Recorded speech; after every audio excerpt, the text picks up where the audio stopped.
All right, folks, what is going on? This is episode 583 of the First and Frame Rate Show. I am VF Baller. Over here, we talk about Georgia Southern Atlanta Falcons football. And we're going to talk about the whole situation with the Falcons not being on prime time this upcoming season. Long story short, it's not going to be a problem. There is no problem. The Falcons are going to be just fine either way.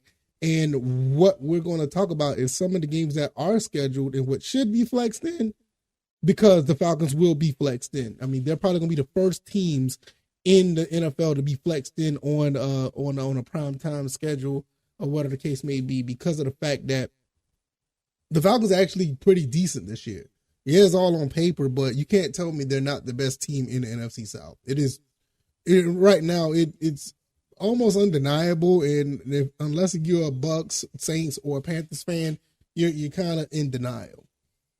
So if this is your first time here, welcome. I can be found on the YouTube and Rumble. I'm also on Anchor, Stitcher, Spotify, Apple, Google Podcasts. I want to thank you guys for the support. You guys are awesome. I can be found on Twitter at VFBaller, and the website is firstandframerates.com, firstandframerates.com. Go over there and check out the website. The link will be down in the description. And that's pretty much the hub of the website. You guys are amazing. I can't say it enough. You guys are awesome. Thank you guys so much for the support. All right, let's go ahead and get into this. Every single game that's on the Falcons schedule are absolutely winnable, and I'm not joking when I say that. There's going to be some stumbles here and there because you're not going to win every game. I mean, that's just how it is. But with that, the case may be, the Falcons could be in good position to be must-see TV. You got a roster of a lot of guys that are very talented. You got some players on this team that's hungry and they want to win. The mentality of this coach and his coaching staff has changed. This is a totally different type of mentality or a different type of vibe with this team as it was even when Arthur Smith first got here. Something about this third season of his tenure just feels like it just feels like these guys just want it. You put Desmond Ridder in a position to be QB1. If you've seen the clips of Desmond Ridder, the guy looked like he put on about another good 20 pounds of muscle. He looks fresh. He looks good. He looks like he's ready to throw the ball, and he looks accurate throwing the ball and moving around in practice in early stages of offseason training camp. You look at the draft picks that we've made. You see the free agency moves that we've made. This team is absolutely ready for prime time. If you've seen what this team was able to do last year with the inferior quarterback, and they were basically competitive in every single game outside of what game that was. Was it the Bengals game or the Dallas game? I can't remember. It was one of those games. It could be both. Really, the Bengals game, really. They were just straight out of pocket. I mean, it wasn't a good game with the Bengals game, but nevertheless, these guys were ready. And they they put a pretty good football performance out every time they was on prime time. So with this team has been upgraded the way they are, and they were able to make the moves that they have, this team is ready. And and the NFL is going to regret not putting these guys on at least one primetime game. It's absolutely criminal in my opinion, but it's no problem. The Falcons will get flexed in. Believe it or not, they will get flexed in. You look at the first four games, they play in the Panthers, Green Bay, the Lions, and the Jaguars. To be quite honest, the Jaguars may be a threat because they're in London, and I think London is more of a Jaguars leaning type of fan base, so that may be an issue. But the first three games, I'm just calling it early, and I mean I have the right to change it because it's extremely early. But I can see that the Falcons win the first three games easily, and then when you look at the rest of the schedule, going through the Texans, then you got to play Washington, you got to play Tampa Bay in week 7. Week 8, you got the Titans. Week 9, you got the Vikings. Week 10, you got Kyler Murray and the Arizona Cardinals. Week 12, we see the Saints. That's all the way around November time.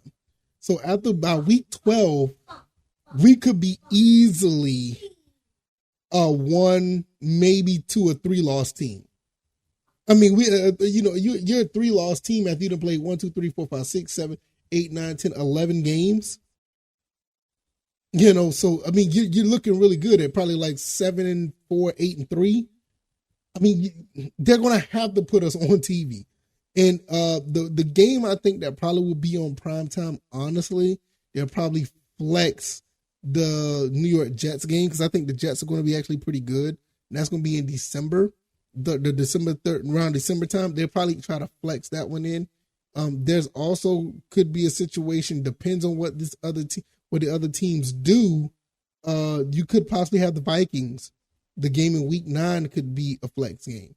Honestly, not honestly, but just the 2 more games that could be flexes is the Panthers in week 15 and the Saints in week 18. So you got about 4 games right there that could be on prime time. So, and nevertheless, I don't really care if we're on prime time or not. And I'm pretty sure the players don't either. And you as a fan base, don't worry about it. Just go out there and let's make the mainstream media, the mainstream sports media respect us. And the way we do that is going about winning games. And like I said, you look at the first 7 games, and I mean, like I said, it's real early, but the way this team is set up, honestly, the only team that really give us a threat is probably the Lions or the Jaguars. You know, I mean, I like what the Panthers have done on defense, but I don't think they're going to be that formidable. The Packers don't have their quarterback. I don't think Jordan Love is going to beat us, but you know, things could happen, but I just don't see it.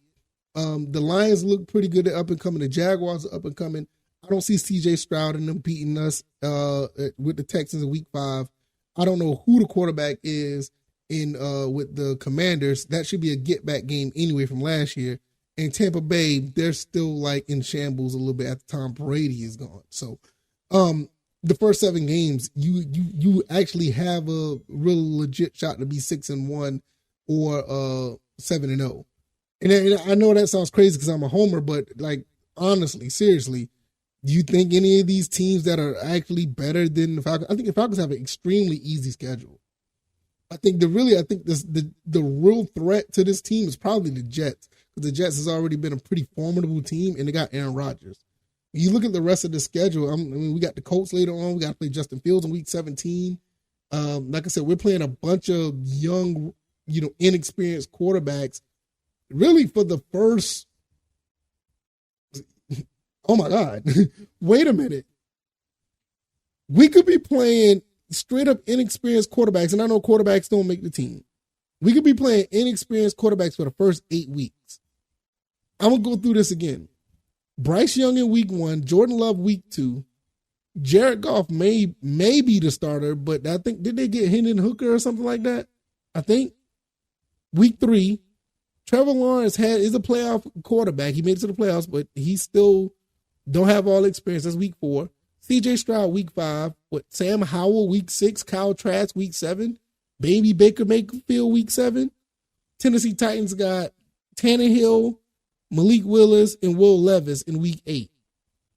We may not see a quarterback up until week 9 when they have I can't remember the quarterback's name for the Vikings to save my life, but you know who I'm talking about.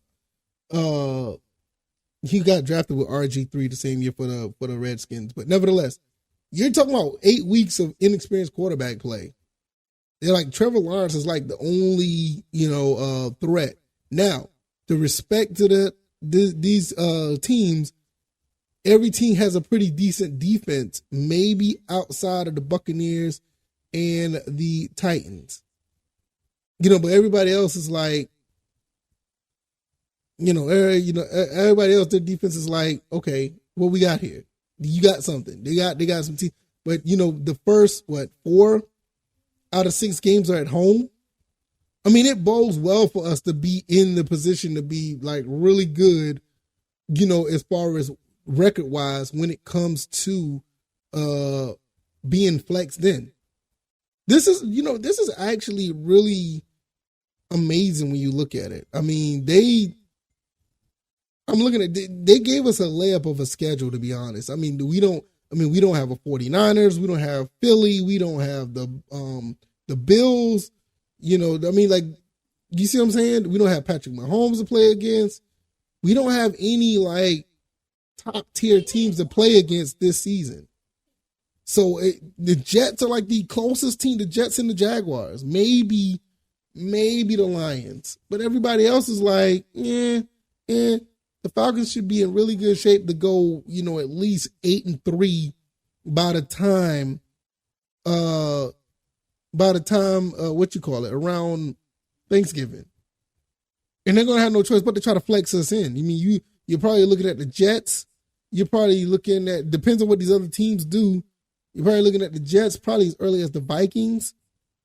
And you may definitely be looking at the Saints at the last game of the season. I would not be surprised that's a flex game either.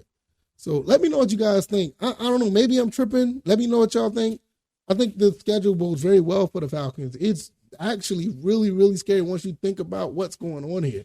I know I did a schedule rundown earlier, but now when you think about it, it could be a really good season for the Falcons. If you like this commentary, hit the like button, share this podcast, subscribe to the channel if you haven't already. I want to thank you guys. I didn't say this earlier, but we pulled ourselves over the 1,400 subscriber mark. It may not mean much to the average, YouTuber, but for me, it's a really big deal because it's all thanks to you guys. You guys are amazing. I really appreciate it. If you want to continue support, I can be found on YouTube and Rumble, also on Spotify, Stitcher, Apple, Google Podcasts. Let people know what we're doing over here. Share this podcast. Just send somebody the link in your phone. Just send them a random text. Say, hey, listen to this podcast. Let me know what you think. Send it to somebody. Let them know, especially if they're a Falcons fan. Hell, even if they're not a Falcons fan, let them know what you think.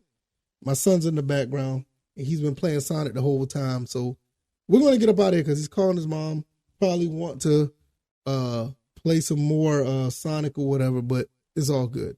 Thank you guys once again. I'm going to get up out of here. Y'all take it easy, and y'all be blessed. Peace.